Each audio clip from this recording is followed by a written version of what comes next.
Today, I'm going to show you how to make thumbnails in Davinci Resolve Fusion, so let's jump right into it. Okay, now that we are in Davinci, first thing that we are gonna do, we are gonna go here and in our project settings, we are gonna choose this here resolution, so 1280 by 720, and then just hit save. So now our timeline is exact resolution that we have set.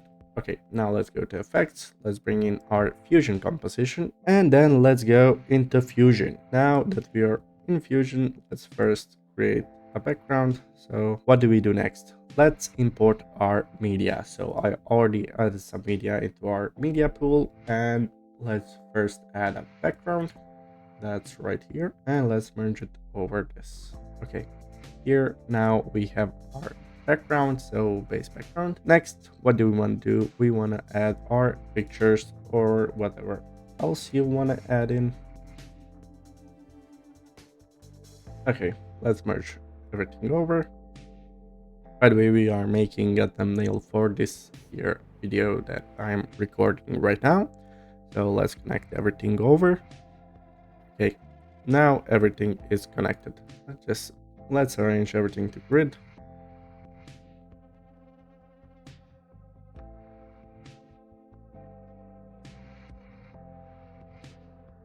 Okay, now that we are arranged everything to grid, let's pop out our transform node. So let's go to the first media in and then just type in transform. Okay, we are gonna size it down to somewhere around 0.3. I think it should be enough. Okay, yeah, it is enough. So let's get our transform and then just paste it to every media node that we have created. So now we have something like this. Okay, let's go to our first transform and then just adjust the center to something like this, 0.2.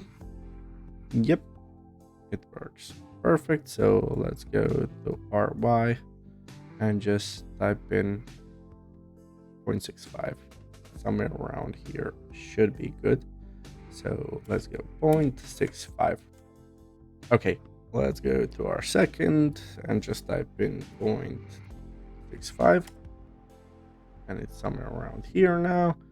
Let's go to our third and then type in 0.8 for the X center and then 0.65 for the Y. We have something like this then. Let's go to our second row right here.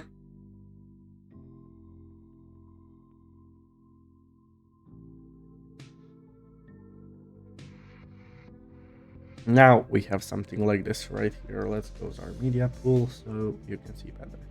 Okay, here we have something like this. We can actually go to our transform and size it down to just a little bit lower to something like 0.25. Yeah, this works. So we are just gonna go to every transform and just size it down to 0.25.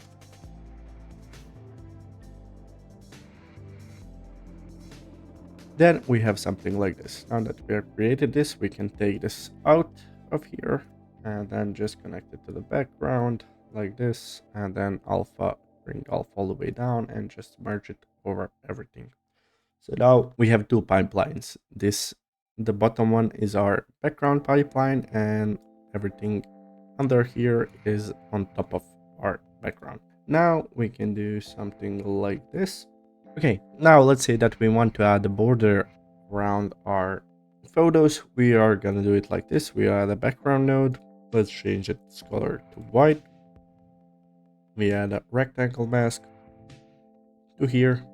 Then we can merge everything over, but now that it is like this, we are gonna go to our merge, and then on the operator we are gonna put in under. So now it's under everything, and we can just copy this transform, paste it right here, and now it is at the same place that our photo is in the space. So we can just get our size up until we see. So something like this looks good. Let's go to our rectangle mask and we can just adjust our corner radius to something like this. Now it looks good, but our rectangle width should be just a bit smaller. Okay, now we have something like this. And then what else can we do? We can go after this transform, add a glow node. So now we have this like soft glow right here. We can adjust our glow. So now it looks something like this. Okay, let's get all this over here. And then we can just copy everything over right here. And then just change the transform for this one. So copy this transform, just paste it in, and then merge everything over again. So now on the operator again, we just go under, and on our transform, what was the value? 519. Okay, so now we just go 0.519, and we have the same flow and everything as on the first image. So now I'll just go and do this for every image right here.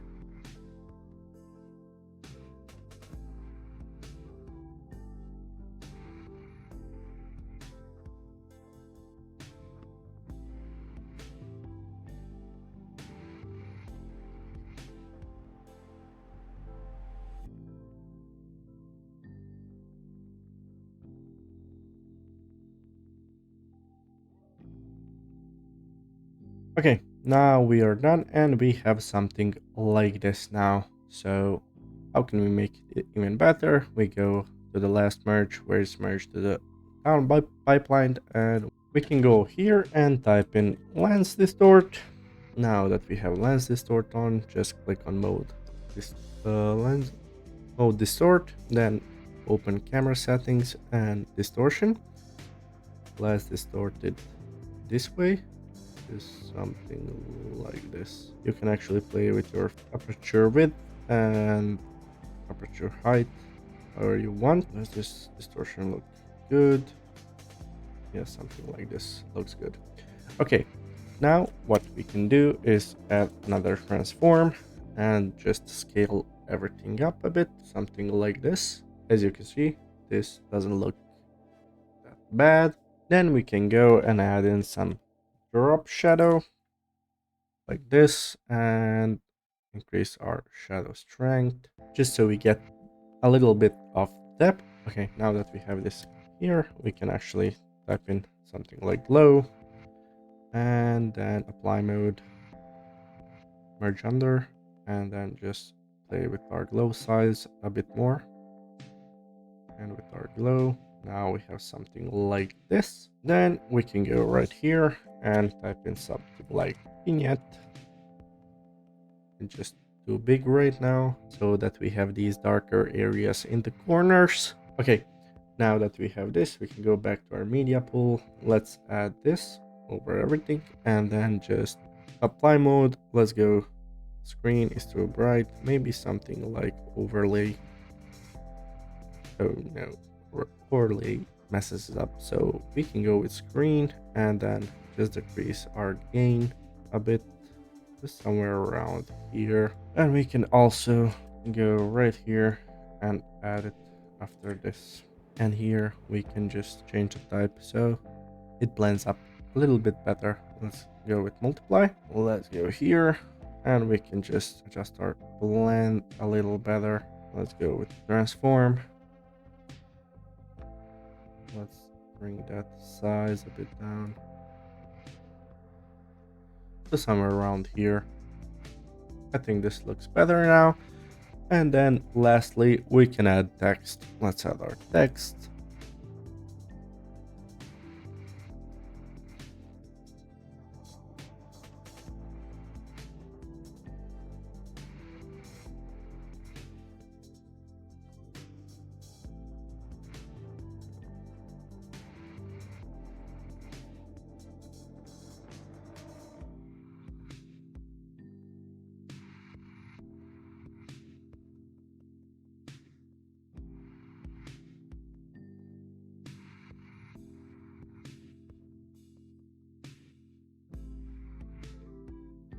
let's get this up like this, and then just bring new background, make alpha all the way to 0, and just merge everything over again, and we have something like this.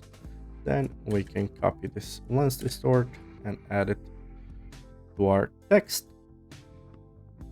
We can actually copy these two. And where's our glow? It's not connected properly. Let's get this up, and then this disconnected from here and connected here. We have a bit of this glow. Then we can go and add in raise. So raise something like this, and when we have something like this, just bring our blend down to somewhere around 1.1. Okay, after that we can type in transform to make this a bit bigger. Next thing that we can add is a Davinci logo, because I need one. Okay, we are back. We have our Davinci logo.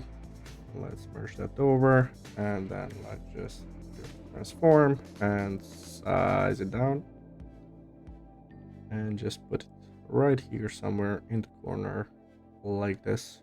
And then if we want to add a bit more effects to it, we can go here and add scan lines, and then just adjust the line frequency to something like this. We can adjust line sharpness a bit. Let's type it as an overlay, and then just blend it down to somewhere around 0.2. And then we just have a little bit of that screen effect behind our text and everything else. So now, there you have it. We have made this thumbnail entirely in Davinci Resolve. How do you export it? You go to File, Export, and then just current frame as still, and just click on it as a PNG file and name it however you want. I will just name it 1 and export it. So there you have it. This is how you make thumbnails in Davinci Resolve. If you have any questions, drop them down in the comments below. Oh, and if you want to learn more about Davinci, then this video right here is for you.